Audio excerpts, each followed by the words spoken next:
Good morning and welcome everyone to our 134th anniversary service. During the year, some of our congregation have taken over a few of the services. So today, our service is provided by several members of our community. So bear with us, this is new to me and to the rest of us.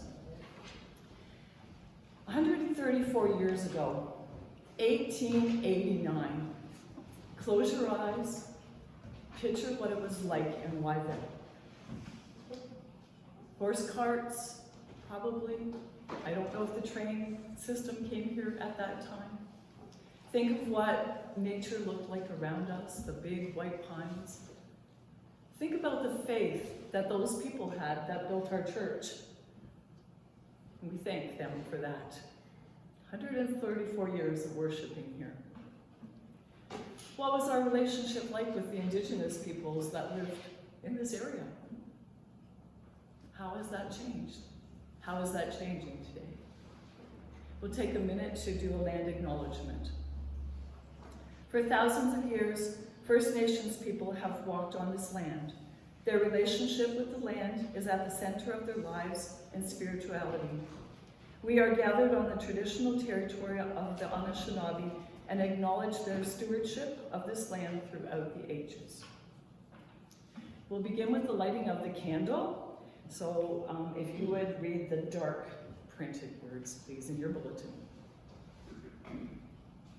The Christ candle is lit as a reminder of the light of Christ. A symbol of God's presence. Each and every day. And our call to worship. God calls us to faith, to service, to generosity, to life in all its fullness, to joy and to thanksgiving. As we gather this day, may our hearts be open to receive that call and to know that we are worthy to answer. And our first hymn this morning is in Voices United, 395. Come in and sit down. Oh,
who is in heaven, thank you for the chance you have given us to worship you.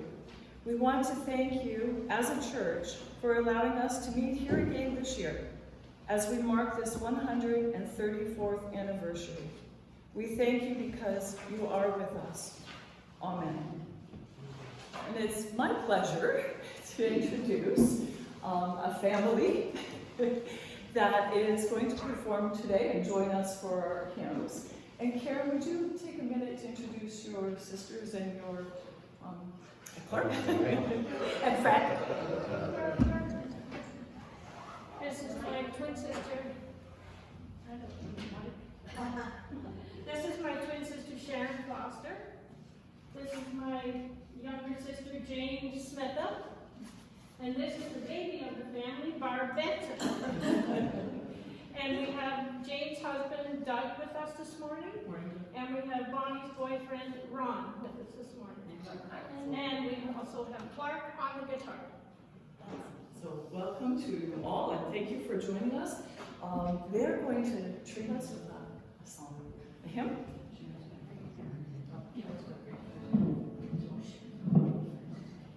It is well with my soul, spoken word of thy Lord Newell.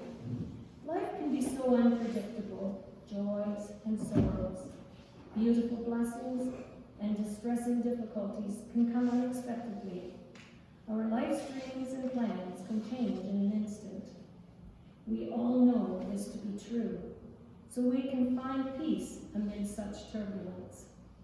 Horatio Spafford knew something about life's unexpected challenges. He was a successful attorney, real estate investor, and lost a fortune in the Great Chicago Fire in 1871. Around the same time, his beloved 4-year-old son died of scarlet fever. Thinking that a vacation would do his family some good, he sent his wife and 4 daughters on a ship to England, planning to join them after he finished some pressing business at home. However, while crossing the Atlantic Ocean, the ship was involved in a terrible collision and sank. More than 200 people lost their lives, including all 4 of Horatio Spafford's precious daughters. His wife Anna survived the tragedy, and upon arriving in England, she sent a telegram to her husband that began, "Saved alone. What shall I do?" Horatio immediately set sail for England. At one point during the voyage, the captain of the ship, aware of the tragedy that had struck the Spafford family, summoned Horatio to tell him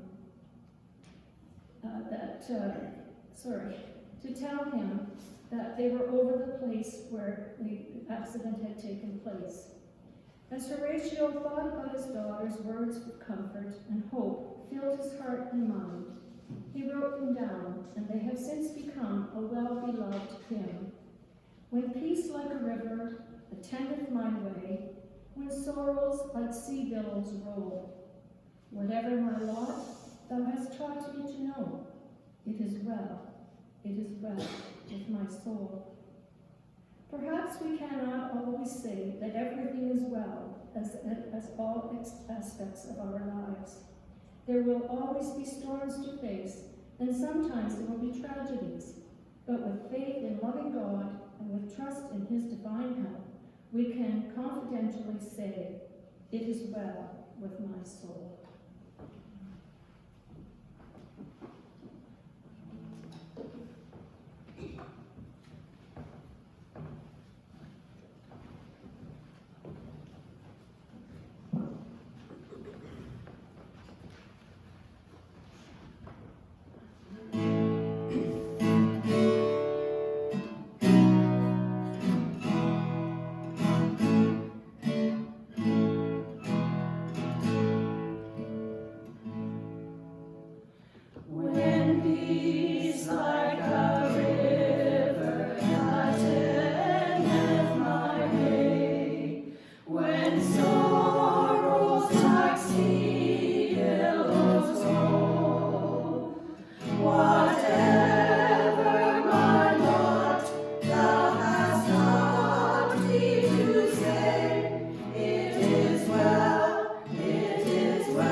It is well with my soul. It is well. It is well with my soul. with my soul. It is well. It is well with my soul. But Lord, 'tis for thee, for thy coming we wait.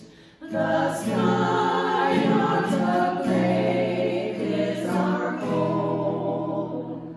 O trump of the angel, O voice of the Lord, blessed hope, blessed rest of my soul.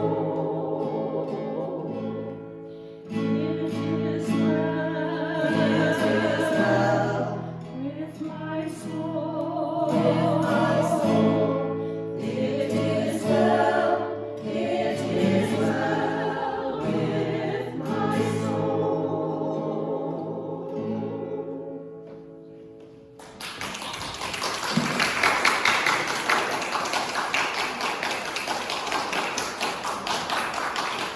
Thank you so very much. That was absolutely delightful. I think for me, just to see your spirituality come, your faith come through in your music and your sisterhood, right? What a wonderful thing to share as sisters. So thank you very much for joining us and doing that for us today. And Sandy, I'll call upon you.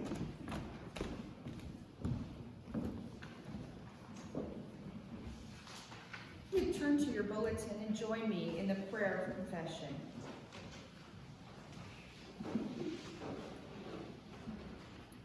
Lord, we thank you for your faithfulness in guiding and providing for this church through the years, during times of celebration and challenge. We ask your forgiveness for the ways in which we have not been faithful, in the past or in the present, as individuals and as a congregation, to your word and to your ways.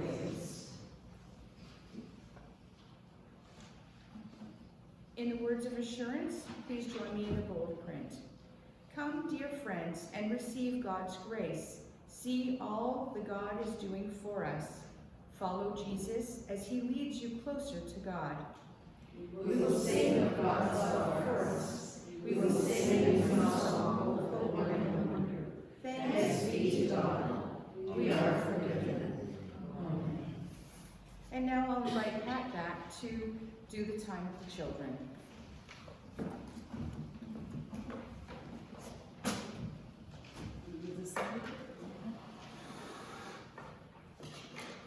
Good morning, children and families at home. Thanks for joining us this morning. Our story today is called Friends Forever, and it's about elephants. I used to love going to the Toronto Metro Zoo when they had their elephants and just watching how they act and how they behave together. And had a wonderful experience at African Lion Safari, watching the elephants swimming in the lake that they have, that they troop down to, and then they go swimming. But you probably already know a lot about elephants. And some of the things that you know about an elephant. They never forget. They never forget. Yes, they have very, very strong memories. Anything else you know about an elephant? They like peanuts. They like peanuts. I'm not sure how much that's in their natural diet, but yes, yes. They're the largest land animal, right? They're the largest land animal. They can charge at 25 miles per hour. There's one thing, however, that elephants cannot do. They can't jump. They can't jump. But elephants make fabulous friends. In an elephant herd, it seems like each elephant understands what the others are feeling.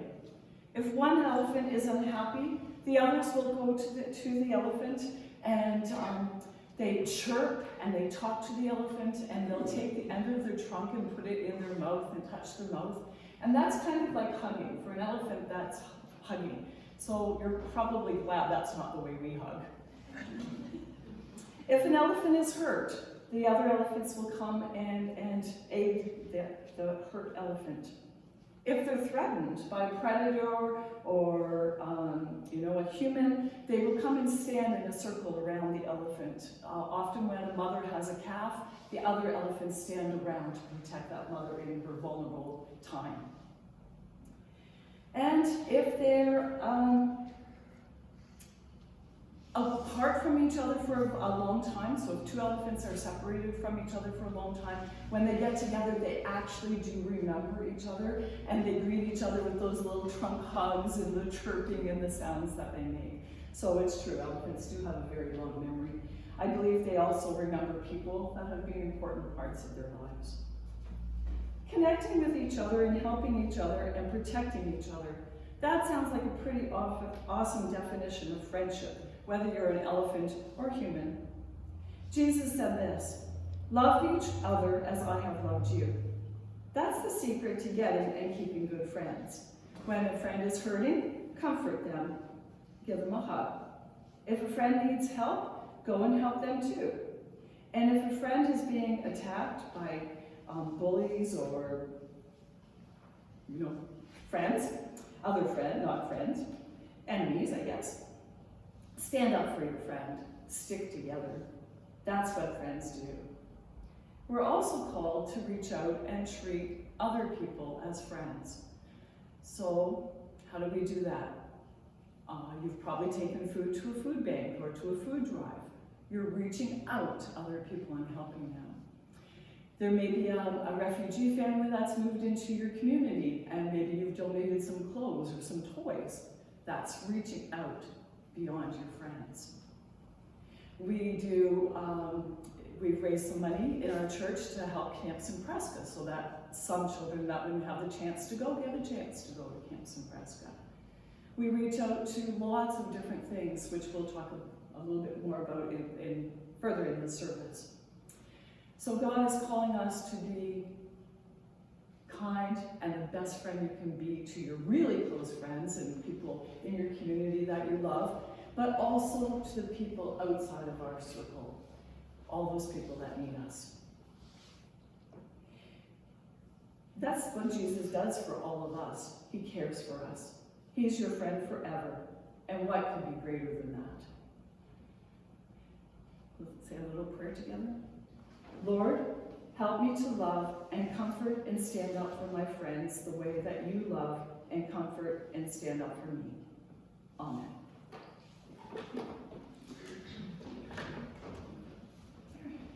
Our next hymn is in Voices United 575. I'm going to live so God can use me.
We'll ask Kim Fish to do the prayer of illumination. Good morning.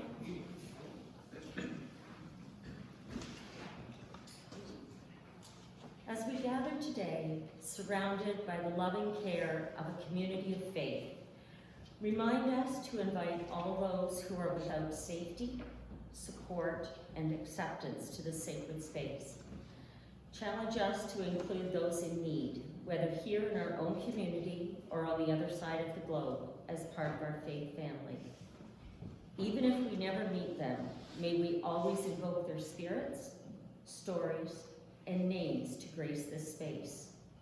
May we remember them all, whether they be recovering from a disaster, fleeing as refugees or asylum seekers, suffering as victims of violence in any form, attempting to avoid the daily grind of unemployment, hunger, homelessness, and poverty in this country.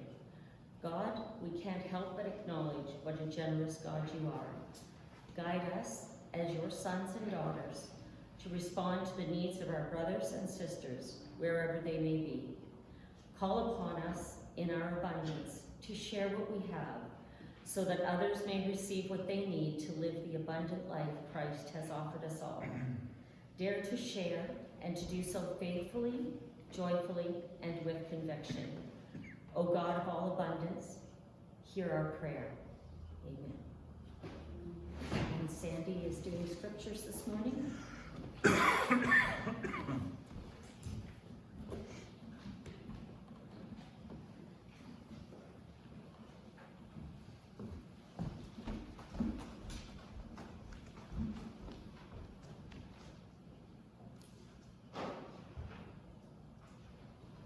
This morning we're going to read the parable of the Good Samaritan.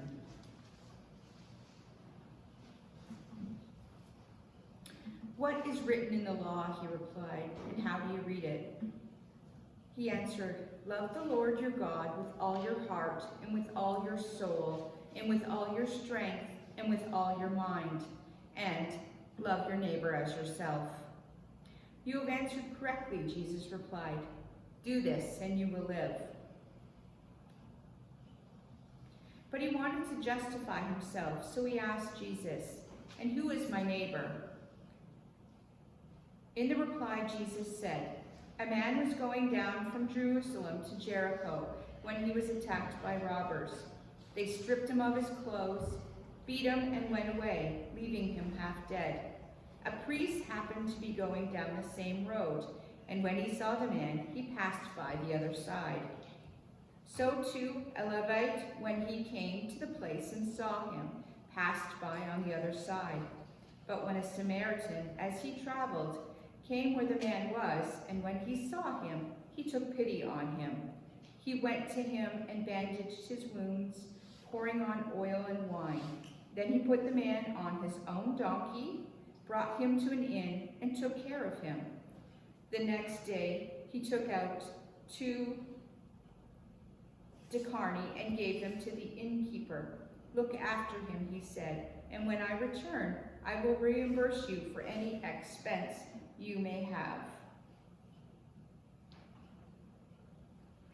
Which of these 3 do you think was a neighbor to the man who fell in the hands of the robbers? The expert in the law replied, the one who had mercy on him. Jesus told him, go and do likewise. Please bless this reading. Thank you, Sandy. Kim, thank you.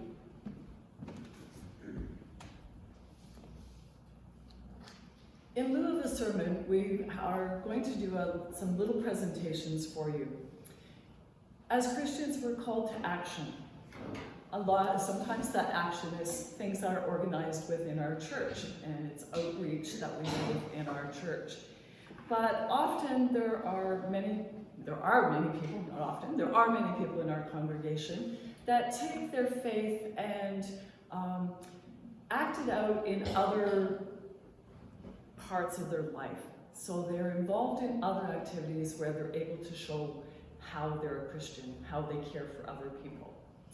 And so this morning we're going to have a few people do some little short presentations and just show you how they've taken their being a Christian and put it into action.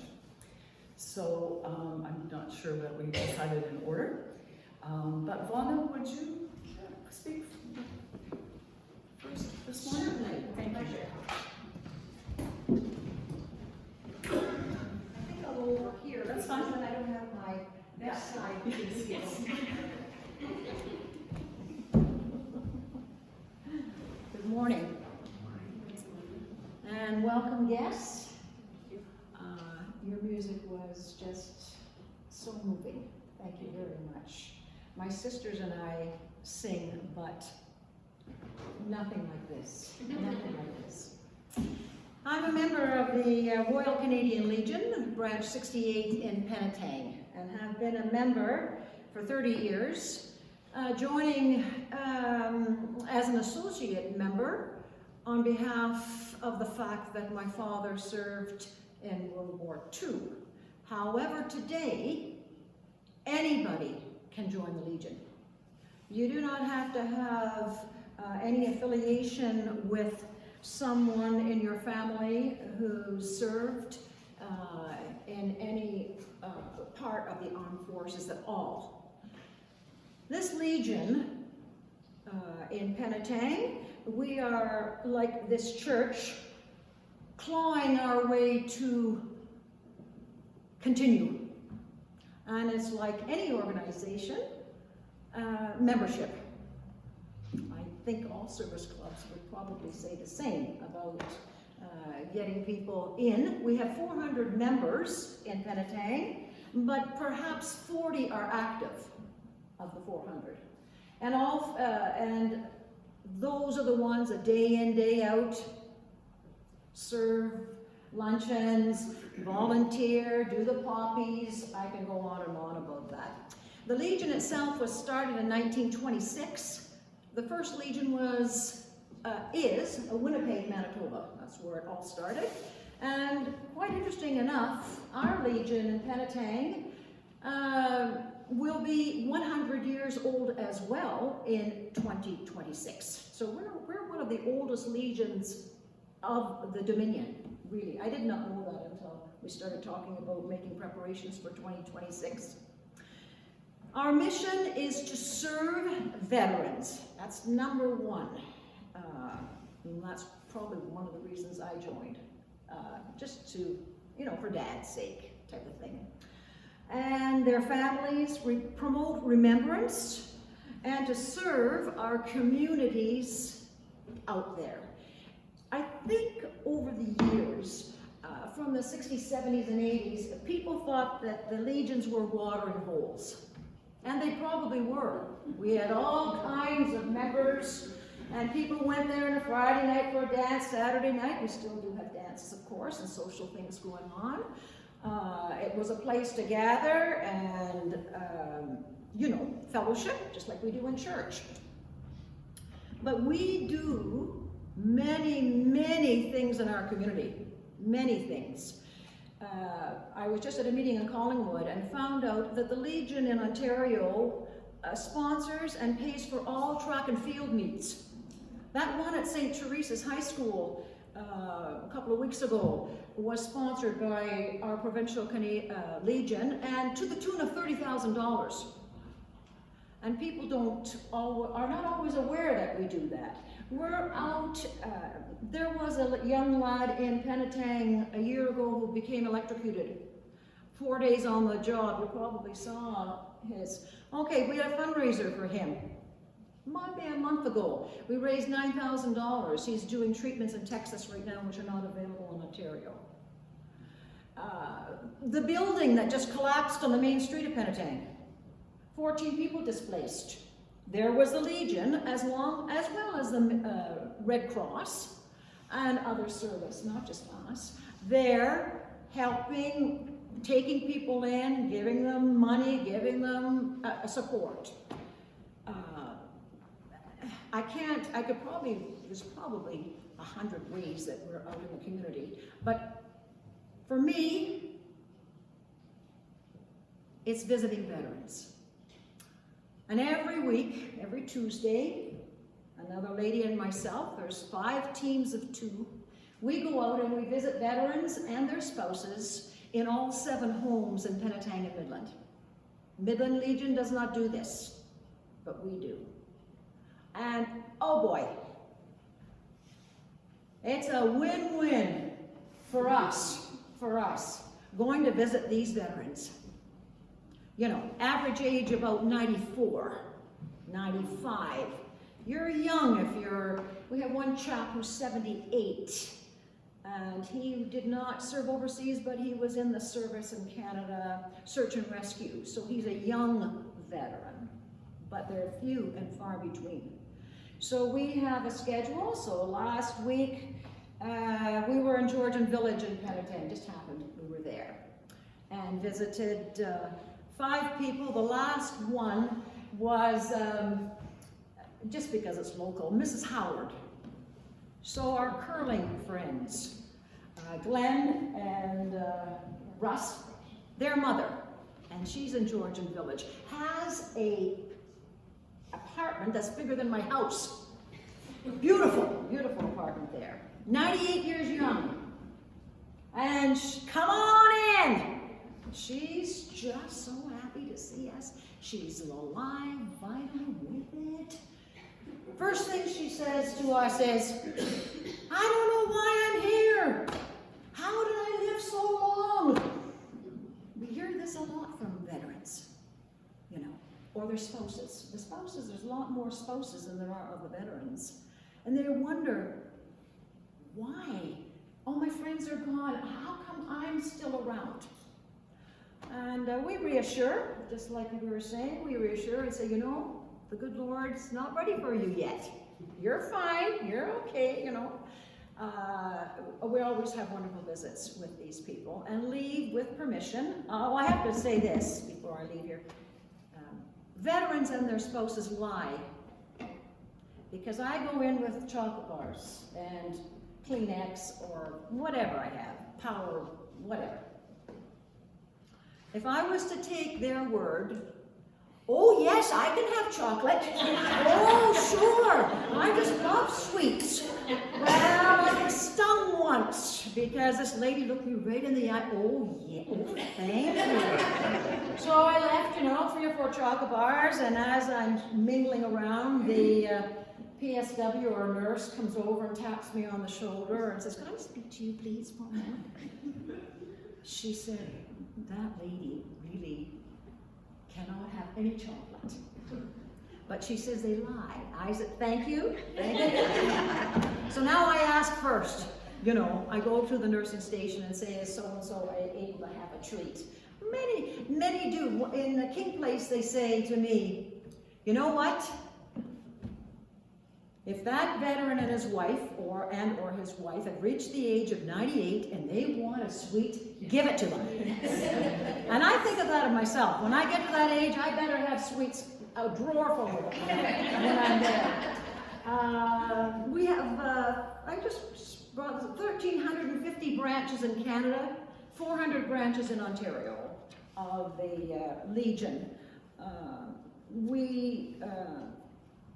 We're looking for people, of course. We're always looking for the big hook, you know, and we're getting them. We're starting each meeting. We're inaugurating 10 more people, but of the 10, 1 might be active.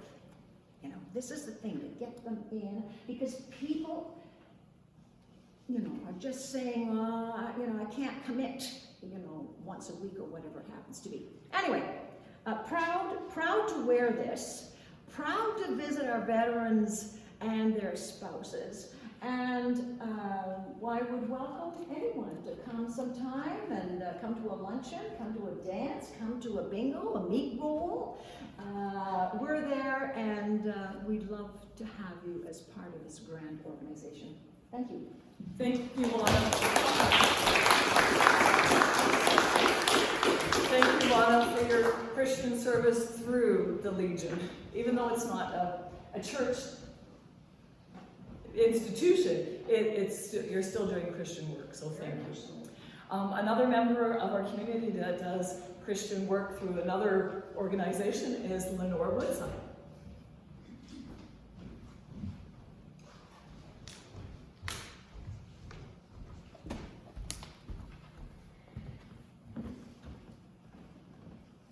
Good morning. Thank you very much for the lovely music. It was beautiful. I'm speaking today about Hospice Huronia, Tompkins House, and I was made aware of it over a year ago after my husband passed suddenly and unexpectedly, because I was part of a bereavement group there twice a month, which was awesome. I think, Jillian, you're part of the bereavement facility there also. And I thought I would, and then I became a volunteer, and I work in the kitchen on Mondays. I'm a sous chef. I don't do the cooking, but I help with the cooking. And if they're desperate, I'll do the cooking. And that's on Mondays, and then on Thursday, I work on reception on the desk, answering the telephone. First of all, will tell you what a hospice is. Hospice care is a type of health care that focuses on the care of terminally ill patients to relieve them of their pain and symptoms of passing. It attends to their emotional and spiritual needs at the end of their life. Hospice care prioritizes comfort and quality of life by reducing pain and suffering. The modern day hospice movement was started in 1967 by a nurse, Dame Cicely Saunders, who founded St. Christopher's House in London, England. She was a nurse who eventually trained and became a physician.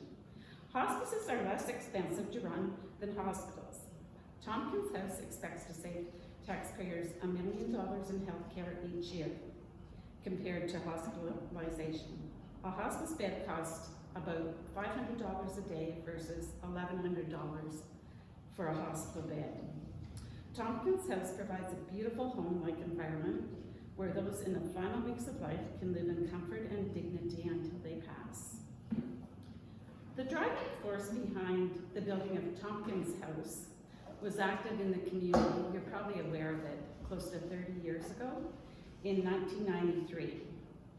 It was started by Bev Giroux, who is now Bev McPetrie, and Margaret Bayfield in Penetang. It operated at the old Penetang Hospital site. The new facility, Hospice Huronia Tompkins House, opened in Penetang during COVID, a very difficult time for them, in April of 2020. It's located in the industrial area of Penetang on Fuller Avenue. And it was named after a very generous benefactor. Nicola Tompkins and her husband donated, if you can believe it, $1.4 million towards the facility. They were here from England. They had settled in Tiny Township, and her mother had passed in the 50s of colon cancer in England, so they promoted hospices wherever they went. So this was actually the driving force for the Hospice Huronia. That and the Ministry of Health also donated $1.5 million. And a lot of donations came from the community, from businesses and so on. So Tompkins House was named after this angel donator, Nicola Tompkins. It's Hospice Huronia Tompkins House. They have many farm raisers in the barn on her North Shore property. I believe she's now moved into Midland. It is on Fuller Avenue, and the property was donated by the town of Penetang for the facility. And previous to that, the nearest hospital facilities were in Barrie or in Collingwood, with limited availability. There is a lot of support from the generous donors, businesses, grants, and fundraisers in the community, like Hike for Hospice. There's a garden tour for them, and there's also a helicopter golf ball drop. Total amount of money, as I mentioned before, was close to $5 million to build the facility. Over 314 patients had made Tompkins House their home since it opened in April of 2020. And I have to stress, during that time, They had very, very limited staff. They only had virtually their administration staff and the nurses looking after patients. There were no volunteers, so it was extremely difficult. And more than 1,600 clients have needed volunteer services for home visiting and bereavement. Because of the generous community, Hospice Huronia is poised to expand their service to help more people. There's about 6 administrative staff that run the facility, and there's probably about 15 healthcare workers, nurses, RNs, and RPNs. There are many volunteers who work there. Like I mentioned, kitchen and reception desk. They volunteer in clients' homes, and there's volunteer-led support groups. They volunteer in the gardens, and they're always needing volunteers. Mind you, apparently they've doubled their volunteer group compared to a year ago. So I guess it was very slow after COVID, but it's increased dramatically. But we still do need volunteers. It is a beautiful facility. If you ever wanted to see it, you just call ahead and you can arrange for an appointment and they will take you through. It is, there's 5 private rooms, large, very large rooms for patients with their own bathrooms, lots of rooms for visitors. There's a quiet room where a family can gather, and there is a family room at the back. This is the area where the patients are in. And families are encouraged to stay overnight if they desire. There's also a spa room where residents can enjoy a warm, relaxing soak. And as I mentioned, a family room and a quiet room. There's a common kitchen, which is beautiful. They've done a lot of renovations to it lately. They're always making it better. And meals can be prepared and shared there. And the front is the beautiful dining room that can accommodate 10 to 15 relatives or patients should they choose to come out of the rooms. There's a beautiful patio and gardens with tables and umbrellas, and beds can be wheeled out there. At Hospice Huronia, we don't dwell on the fact that the patient's dying, but make the remainder of the patient's life meaningful and good. Their favorite foods are given to them, whatever they want to eat, we try to prepare. I've seen staff go out if they wanted a cheese sandwich and we run out of cheese, go to the supermarket to get the cheese, specific cheese that they wanted. Or, you know, whatever they desire. If it's a certain type of fish, they'll cook that for them. They really do look after them very well. They share their photos with family at the end. They listen to their favorite music. They visit with relatives, and many, many friends come in and loved ones. I brought information that I left at the back for people, and it tells the fast facts about Hospice Huronia, hospice awareness and education, caregiver support, hospice services that is available for you in your home, like if people need a respite from looking after their loved ones, and there's hospice grief and bereavement services. Anytime anyone would, like I mentioned, would like a tour alone or with a group, call ahead and they're more than happy to take you through. It's a very, very happy environment, I have to say. When you go in, you'll hear laughing. It's not sad like you would expect it to be. It's very, very happy. And they're always very welcoming to volunteers or anyone that comes in the facility. And you can support it by, like I mentioned, volunteer time, skills like helping clients and their families, providing administrative or office support, that's one way. Secondly, providing financial support. It has been largely funded by private donations as well as, like I mentioned, the land donated. And you could visit hospicehuronia.ca if you'd like to donate or just go into the facility. And every year they have Hike for Hospice on May 31st at Wine Marsh. Hike, bike, walk, or stroll. Sign up and sign a pledge sheet. So there, I told you a little bit about Hospice Huronia. I really love working there 2 days a week, volunteering there. It is work, but it's very enjoyable work. Thanks very much for listening.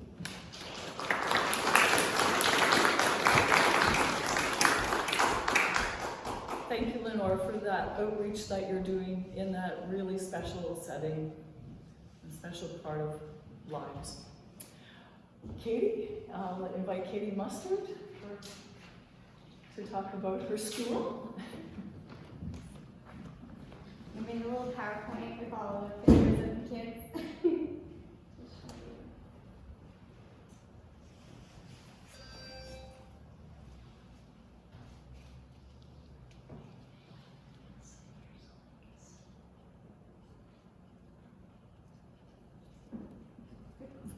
Awesome. All right.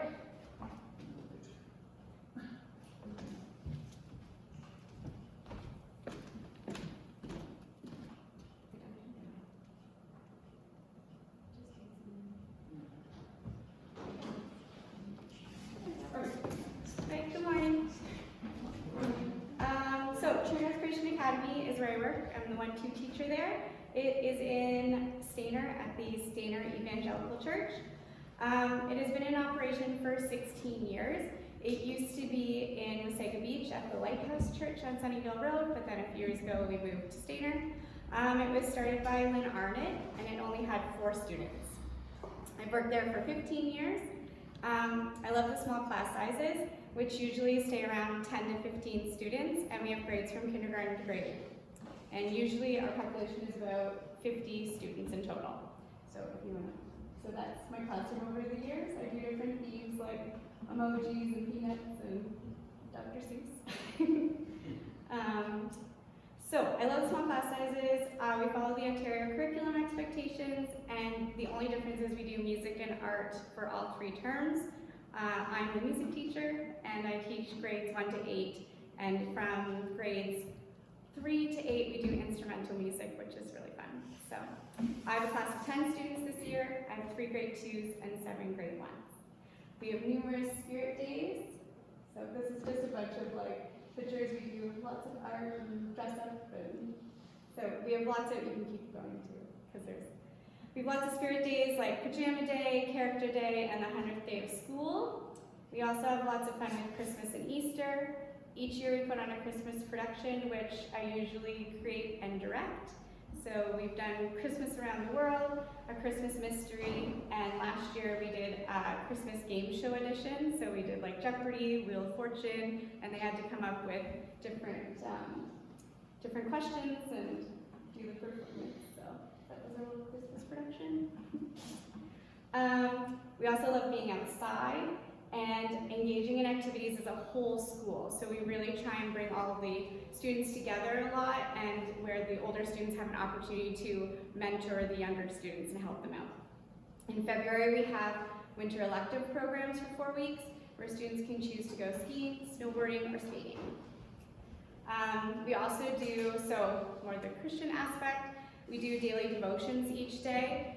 And I love like using the Bible and Bible stories to help the students build their character. So each month we give out Godly Virtue Awards to students from each class who possess that given virtue. So last year we discussed the 10 Commandments, so each month we follow one of the commandments. We've done Fruits of the Spirit, the Armor of God, and this year we have picked 10 virtues that apply to our school, and we put a memory verse with it. And this year, September, we started with respect, field trips. We like to go lots of places. So we've been to Wymarsh. Every year we go to Canada's Wonderland. We've done Wymarsh, Chapel Farms. And then grades 4 to 8 at the end of the year go on a 2-night, 3-day camping trip to a Christian outdoor education center. It's called Fair Glen, and they really love it. So we get to do high ropes and canoeing, and it's a great activity for them. In order for the school to operate, we do a ton of fundraising. So, because Lynn's whole goal was to try and keep Christian education affordable so that everyone could have that opportunity if they wanted to. So, one thing the kids really love is we have a hot lunch program that the parents run every Friday. So, there's some food there. The kids absolutely love it. So, we also have had galas and golf tournaments and comedy nights, but my 2 favorites that I help with are the Fun Run Carnival. So we do a 5K fun run for adults and teenagers, and then a 1K for the little guys. And then afterwards we have a carnival with bouncy castles and games and all that kind of stuff. We also, last year, and this year we're going to do it as well, we sell tickets to a specific Barrie Colts game, and then they get to sing "O Canada" on the ice, and watch the Barrie Colts game. And the Colts actually, a month before, come to the school, and they get to meet some of the players and Charlie Horse, and it's really fun. So, I really like working at True North. It is. I've had lots of opportunities, and it's just a great school. So, does anyone have any questions about the school? Who qualifies for to attend? Anyone can. Yeah. It's a private school. Yeah. So the only thing is like teachers need to have like a Christian background and whatnot, but any student is welcome. So, yeah. Thank you, Katie. I'm kind of jealous because as being a teacher in the public board, there's that part of you that you can't share as much as you would like to. So I'm jealous that you can do that in your life and your work. Yeah, it's really cool. Yeah, thank you, Katie.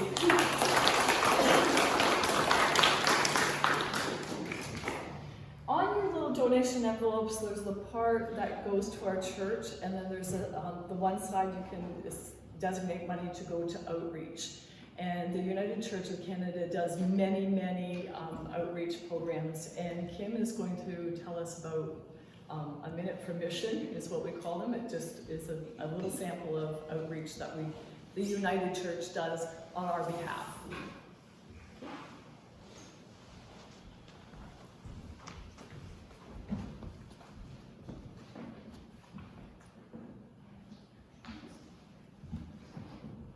Good morning.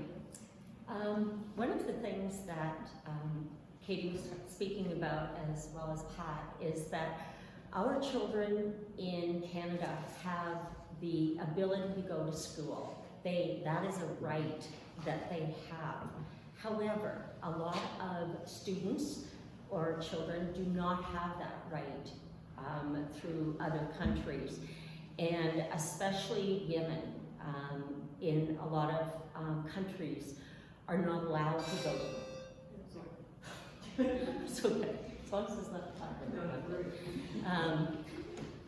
And so one of the things that the Mission and Service does is it helps to send children to school who wouldn't normally be able to go. And the person who works with this is called Patty Talbot. And one of the questions that she asks is, how do you make the world a better place? Well, you start by sending children and taking them to school. Around the world, approximately 57 million, I was shocked at that, children cannot attend school. They may never learn to read, or add or subtract, or to write. These are skills that you need to survive and to succeed. Even more importantly, they never learn about their basic human rights. It's a complicated problem, says Patty Talbot, who is the United Church's Global Partnership team leader. The work they do isn't going to lead to an immediate societal change, but it does make a difference down the road as these children are able to go to school. And when they can't go to school, society does suffer. And this is why the Mission and Service is in partnership with 85 organizations that work to increase the access to education across the globe. Each of these partners has their own approach to education and skills, training, and is supported by your gifts to Mission and Service. I, for one, did have no idea where the Mission and Service funds, how they were shared. And there's a few of the ways here, and it's Columbia Center for Communication uses arts and media to teach children about their rights. Women for Change in Zambia creates educational groups where participants can share agricultural knowledge and awareness of their rights, which they take back to their communities. In Japan, there's Asian Rural Institute. It's where local leaders gather to learn sustainable agricultural techniques, and again, they take them home and they help to transform their communities by teaching others how to work with the agriculture so that they can also bring more money in, build more schools, etc. And how can we make the world a better place? We can't do that by ourselves. The partners that they are involved with, the 85 partners that they're involved with, know best what the challenges are in each of their neighborhoods, or in each of their areas. So each of those areas is part of this partnership service. Talbot was a child of missionaries, and she was raised in Japan and Korea. And in her partnerships, she says, we learn from and we teach each other. The United Church's focus is more than just sharing resources, but they really do share a life together and help. It's an approach that works even if the results do take time. The partners are grateful that the United Church of Canada has demonstrated over and over again that we are there for the long term. Frequently, the partners will say it makes such a difference for us to know that the United Church is with us, walking in prayer, supporting us, remembering us in their lives. So the money that is donated to the Mission and Service Program does get to the rest of the world, and it also helps to educate them, not just in the schools, but also in agriculture and other parts of their lives that are required so that they know, one, what their basic human rights are, two, that they are able to go to school, both boys and girls, and they are able to continue their service as well. The other one is, I just want to get this right, Gifts with Vision. I read this through, and the one that I just read talks about globally a lot of third world countries, etc. This one really surprised me.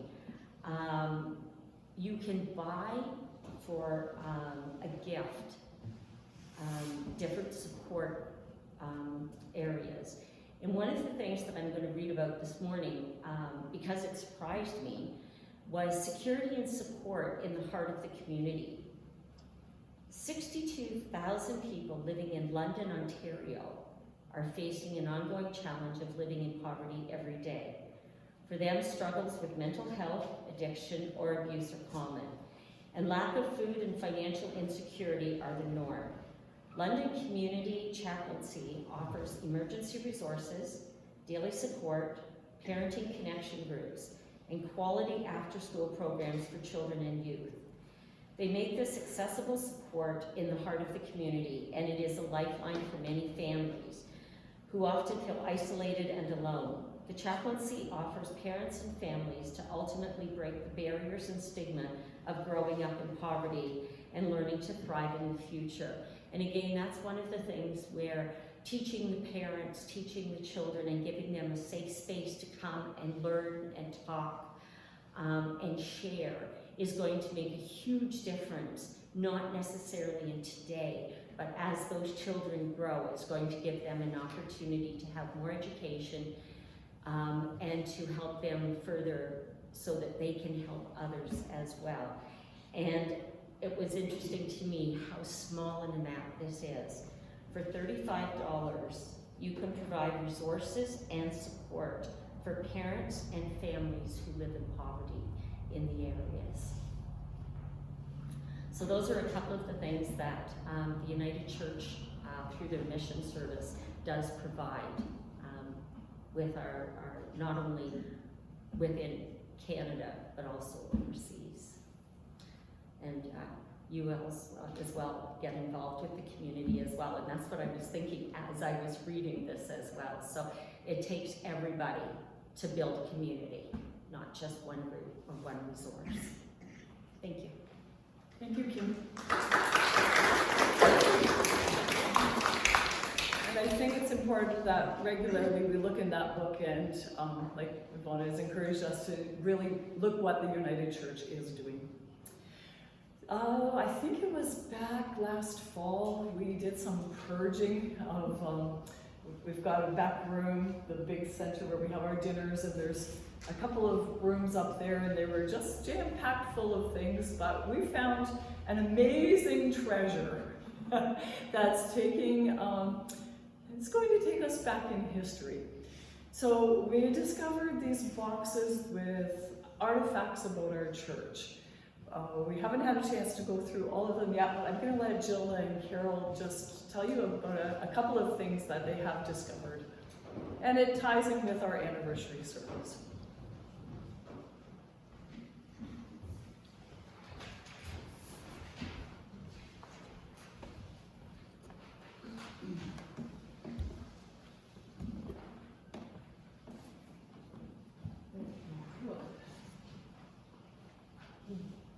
Well, yes, we did find the treasure. This beautiful book was amongst a box of several other books, papers.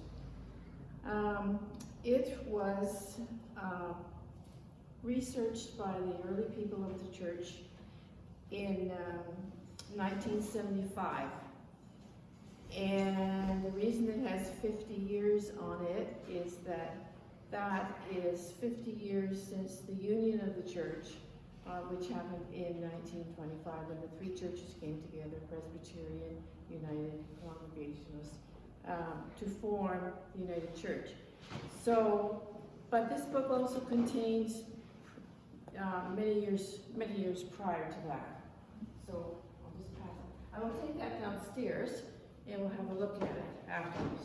Now, I don't want to belabor you with a lot of dates, but we have just barely scratched the surface, but we found a few interesting things.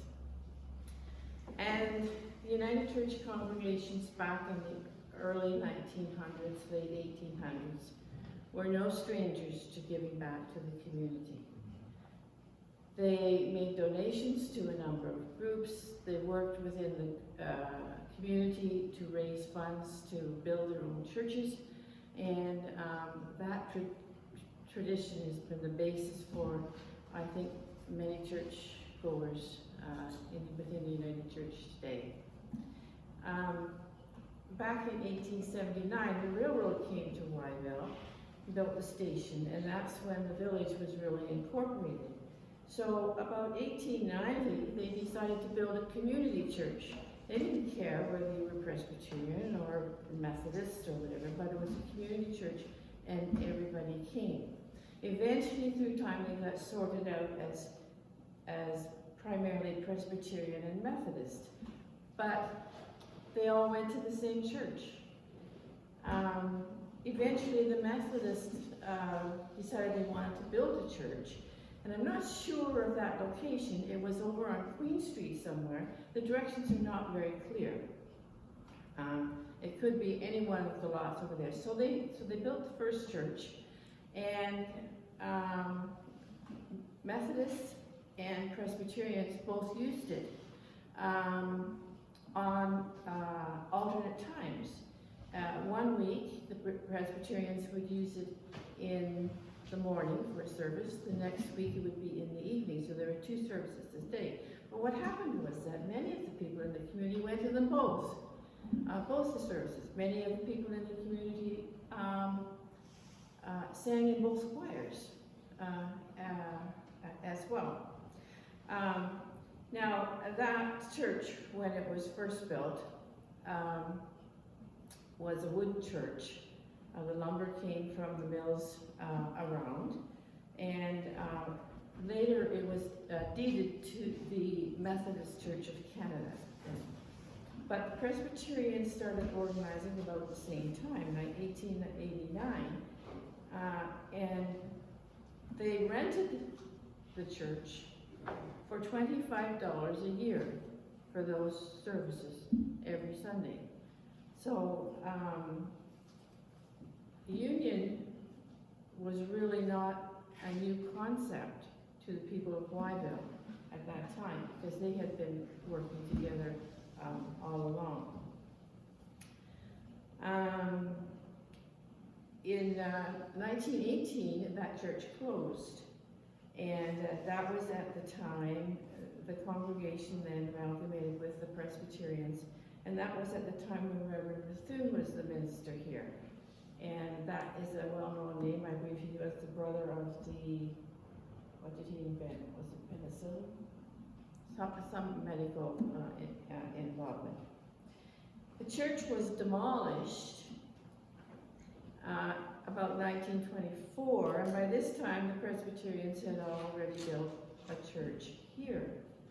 And when it was demolished, the materials from that church are some of the materials are in the Stott Center, when they were used to build the Stott Center as well. So, of course, when the Presbyterians decided to build the church, they didn't have any money.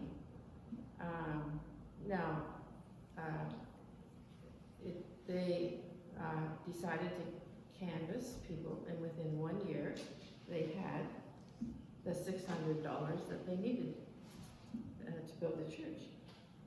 Now, that was because so much of the material was donated, so much of the labor was donated. And so, eventually, then, the church was established, and the basement was finished as well. So there was a lot of activity in the late 1800s, early 1900s. Now, the first church was lit with kerosene lamps, and of course, the oil was purchased at the store. But then Mr. Flute, the owner of the store, brought to town what they called a Delco plant, which is like a generating system, and about 1926. And so that's when they were able to get battery-operated lights within the church. Some of the things we do know about the church was they were the original, shall we say, force behind our church suppers. As early as 1898, there was a meeting to plan a church dinner. And the interesting thing about that church dinner was that it was held on July 12th. July 12th is the celebration day for the Loyal Orange Lodge, the LOL. They have their parade. In those days, they were a very prominent group. They had very close connection to the churches. So the church supported the LOL. They supported each other back and forth. Right to this day, the tables that we use in the Stott Center, ones we call the new tables a few years ago, a large part were purchased by the Wyville Orange Lodge. When they were closing up, they had some money, and that organization is not as prominent now. But the church suppers then began in the late 1800s, as early as then, and they would have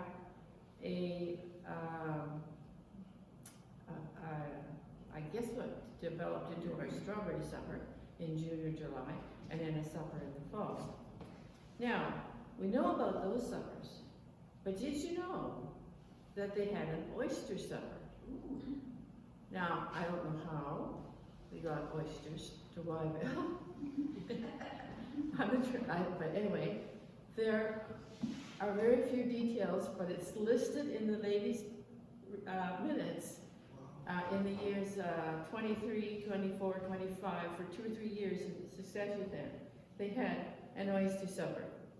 And in 1923, the proceeds were $107 from that supper. The proceeds, the price for the first supper was 40 cents for an adult dinner and 25 cents for a child dinner. Now, they also had plays. The young people got together and formed a play group, and they built their own sets, and they went from village to village to village, putting on these plays, carting all their sets with them, and so that was something that they were doing as an outreach into the community as well. And they had bake sales.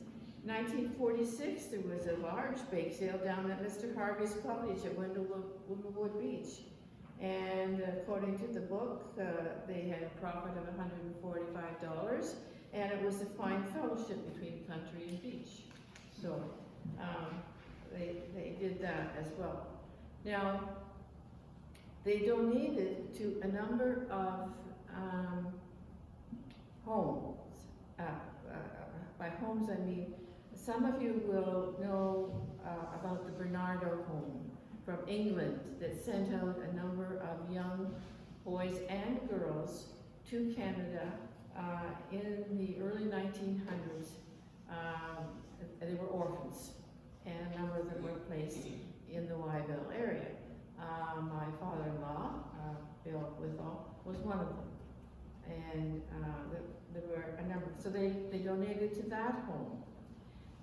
They also donated to what they called a French evangelization scheme. And this is as early as the 1800s in Quebec. And they provided Bibles to distribute to the people in Quebec. It was designed to counter what they figured was an un-Christian, unbiblical effect of Roman Catholicism. So that was a surprise. They were not impressed with Roman Catholicism, and they supported a group to counter that.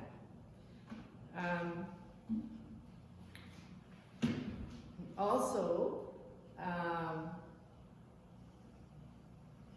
the temperance movement was very big at the time, and it needed to be. Between Allendale Station, the railroad station, and Kempinthop and Penetang, there were 377 taverns along that strip. And there were more distilleries in Ontario than there were grist mills, and grist mills were the farmers' bread and butter. So the temperance movement was very big. So they donated towards the temperance organization. However, in return, the temperance, the church required young people to sign a pledge as a teenager that they would not drink alcohol. And the minister oversaw that. He was very diligent about that. And the list for the Wyville Church at one particular year is in the book. And there are many names there that you will recognize too. So they had mission services where they raised funds for missions. The ladies organized canvassing. 2 or 3 ladies would go out into the community. One group would canvass north of the church, the other group would canvass south of the church, and then they'd come together, and those funds would go to missions. So giving back to the community, as I said before, was nothing new for the early church, and we are the benefit of many of their early works as well. So I'll take the book downstairs and have a look through it. Like I said, we've just scratched the surface. We're only in the first few pages, but there's a lot of nice pictures and whatnot in there as well. Awesome. Thank you, Carol. And thank you, Jill, for doing that work. I know it was I'm sure there's more treasures you're going to find as you go. The interesting thing about it, particularly in the women's books, some of the ladies were just immaculate penmanship, which was wonderful.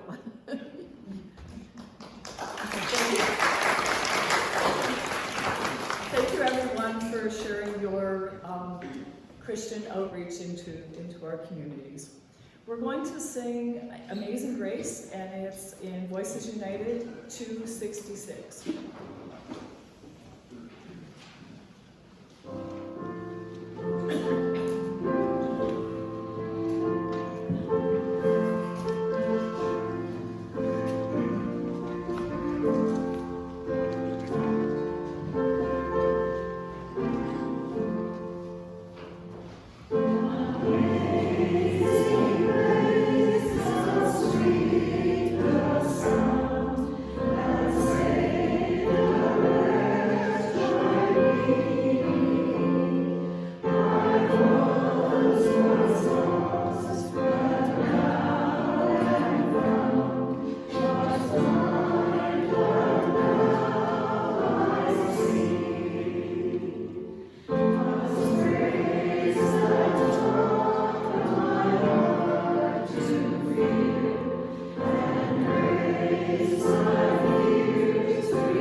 As we prepare to receive our offerings in Voices United 541 is the little song that we sing as the offerings brought up.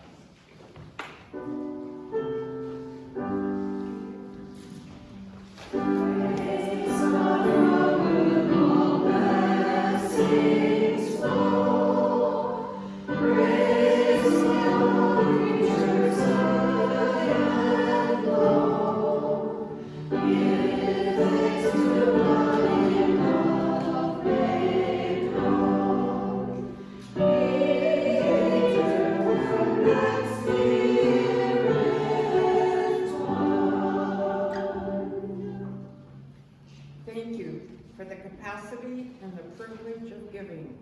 May these gifts, which we give right back to you, transform hunger into nutrition, food, literacy into education, thirst into clean, accessible water, disease into healing, displacement into welcome, and despair into hope.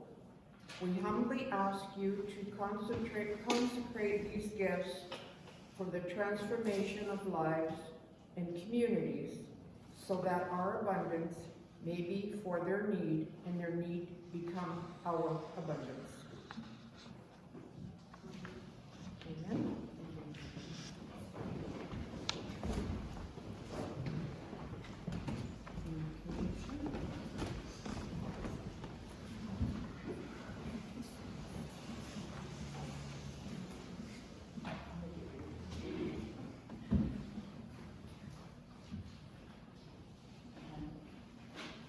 So now is our time for community sharing. So if we have anything that others need to know about.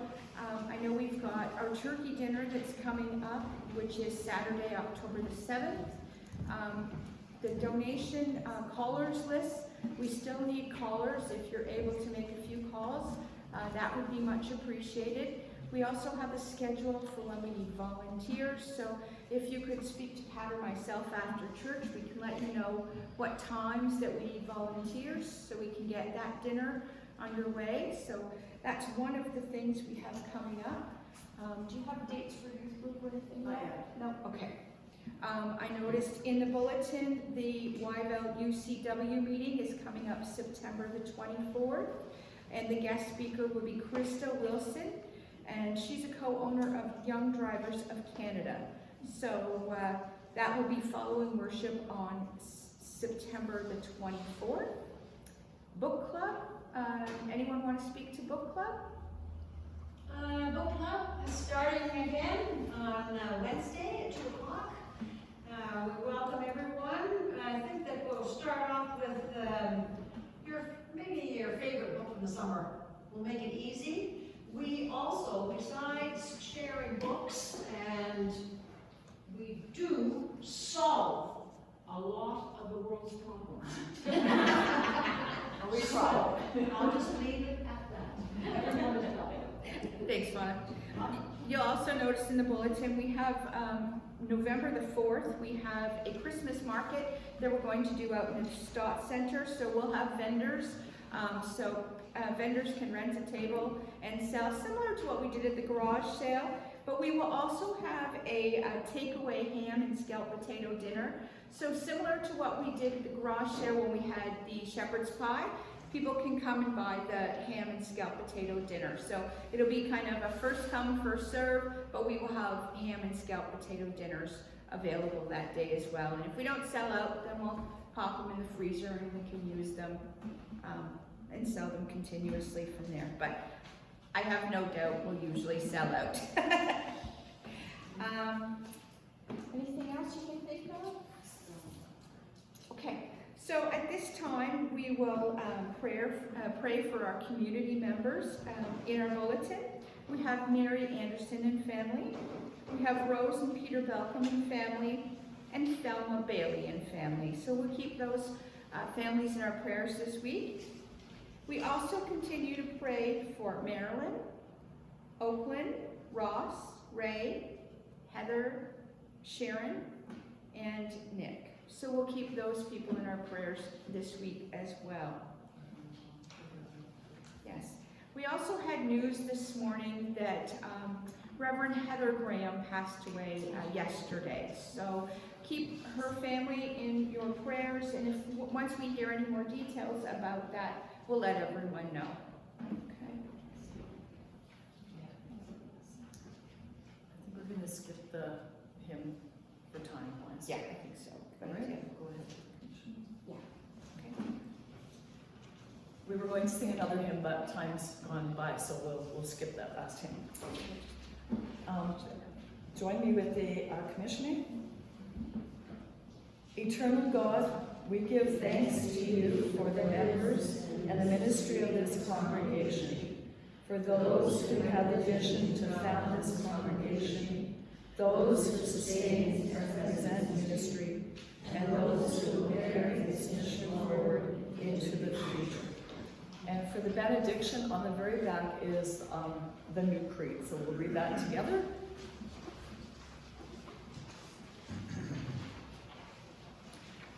A new creed. We are not alone. We live in God's world.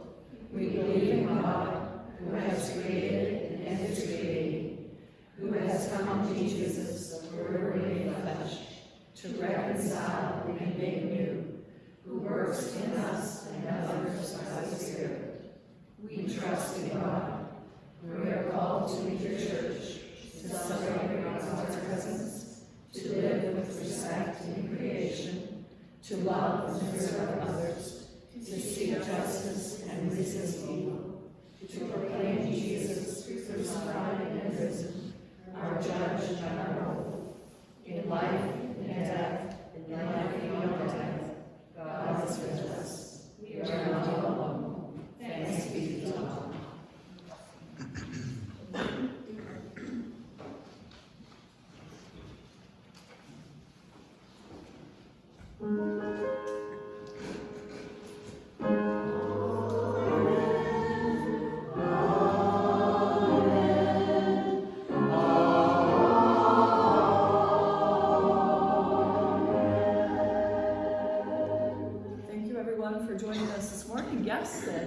fellow singers. That was fabulous. We do have a cake for celebrating downstairs, so join us for tea and coffee and anniversary cake. I forgot to mention that my daughter Bonnie